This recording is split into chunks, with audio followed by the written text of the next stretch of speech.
So this is Benson Boone. He's a 21-year-old singer-songwriter. 2 months ago, came out with a song called Beautiful Things. It's already got 75 million views on YouTube. The music video does. I don't know how many streams it's got on all the other platforms, but the song is totally blown up. If you're on TikTok especially, you've heard it because it's just got this like real prominent moment in the song. What is the song about though, and why has it blown up? Really, the song is about a new relationship. And things are good. I've got the lyrics right here, so I'm just going to read a couple lines from the lyrics. It opens up with, for a while there it was rough, but lately I've been doing better. I see my family every month, and now I've found a girl that my parents love. I thank God every day for the girl He sent to me. And then he says this. He says, "And I hold you every night, and that's a feeling I want to get used to, but there's no man as terrified as the man who stands to lose you." And it's at this point in the song where it kind of goes from things are good, I've got this relationship, my life's kind of back on track, and then all of a sudden you start to feel like some anxiety building. And it does a really great job in the song with just like these drums in the background, and you can just kind of like feel the anxiety, and it's building, and there's a lot of tension in the song. And then he says, "Oh, I hope I don't lose you." And then it just bursts out with this "please stay," kind of like, I can't bear the thought of losing you. The song is about the fear of love lost. Like, oh no, like I have this really good thing, I'm afraid of losing it. And I can kind of relate to this a little bit. When I was first dating my wife, this has been 13 years ago now. We had been dating for maybe 6 weeks. She was unlike any girl I had ever met. I had dated some really awesome girls in the past. I think they're really great. But honestly, I think my wife is the best person in the world, and I'm so glad that we're together. When we first started dating, we had been dating for maybe 6 weeks, and then she went to Africa for 3 weeks. And for those 3 weeks, not being around her, kind of going from being around each other all the time and like, "Oh, I think you're wonderful," to like not being together, I realized like, man, this is somebody I really don't want to lose. And so I can relate to that fear, and I don't know how much of it was anxiety that I felt, but I could definitely relate to the fear, like, oh no, I don't want to lose her. So if you're there right now, or if you're just interested in this song, and you can relate to it as well, what do we do? What do we do when you have something good that you're afraid to lose? You have a really good relationship that you're afraid might slip through your fingers and become the one that got away. Well, 3 things real quick. Number 1, don't make your fear a reality. Don't make your fear a reality. Relationships are built on trust. Relationships fall apart when there's distrust. And I love this song, but when I read it, read the lyrics and listen to it, it's almost like this, I don't know, it's almost like he is risking bringing about a separation because of distrust. Does that make sense? You may remember there was a Greek myth. It is the story of Orpheus and Eurydice. And they got married. Orpheus, Eurydice got married. Eurydice was bitten by a snake, if I remember right. She dies and she goes down to the underworld. And Orpheus is so heartbroken. He himself is a singer. He ends up going down into the underworld himself. He ends up, singing about his grief to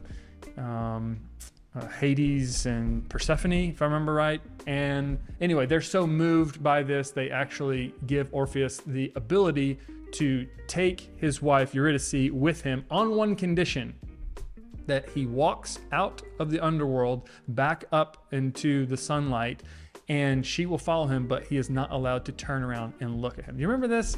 If you haven't, go check it out. It's a really interesting story. I remember learning it as a kid. And Eurydice is actually following him. Orpheus gets right into where he's about to come up out of the underworld. He sees the sunlight, and all of a sudden he has this fear of, oh no, like what if I've been tricked? Like what if she's not actually following me? He hasn't been able to hear her at all.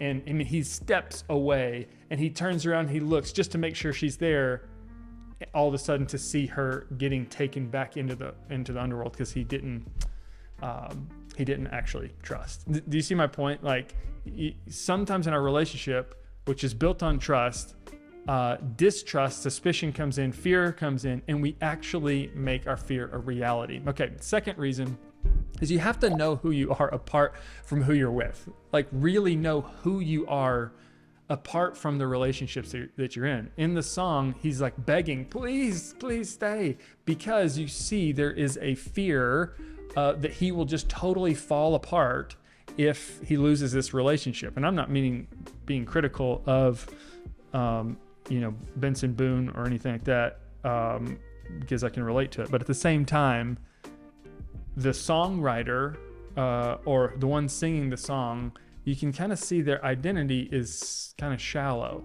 If your identity is built completely on another relationship and you lose that relationship, you totally fall apart. And that's what he's afraid of. Did you see the Barbie movie? I did a video on this. It was actually the first video I did. You can go back and check it out. But if you saw the Barbie movie, you know that Ken is this way with Barbie. His whole identity is built on Barbie. And when that relationship gets severed, he totally falls apart. And so if you want to make sure that you can actually live and survive and even thrive, you have to make sure that you know who you are apart from who you're with. But the most important thing is number 3 is you have to be someone worth staying for. Be someone worth staying with. You have to focus on what you can influence. When I was younger, I remember my dad, who had read The 7 Habits of Highly Effective People by Stephen Covey, and I love the book, and he has, I've referenced the book many times, but in a different context. My dad was talking about Covey's circles. He has the circle of concern, and this is everything that you are you're concerned about. Everything that you want to happen a certain way or you wish would be different. There's many things we're concerned about, and that's not what we need to focus on. On the inside, though, there's only a few things within that circle that we can influence. So this is the circle of concern, and I'm drawing this, and I'll show you in 1 second if I can spell it correctly. Influence. The circle of concern and the circle of influence. And what we have to do is not dwell on all of the things that we're concerned about, because there's many things that are just totally out of our control. What we have to do is focus on the few things that we can actually influence. What are those few things that bring about the result that we want? And when it comes to a relationship that you want, a relationship that you don't want to lose, there is one lead measure that brings about a lag measure that you want, and that's to serve.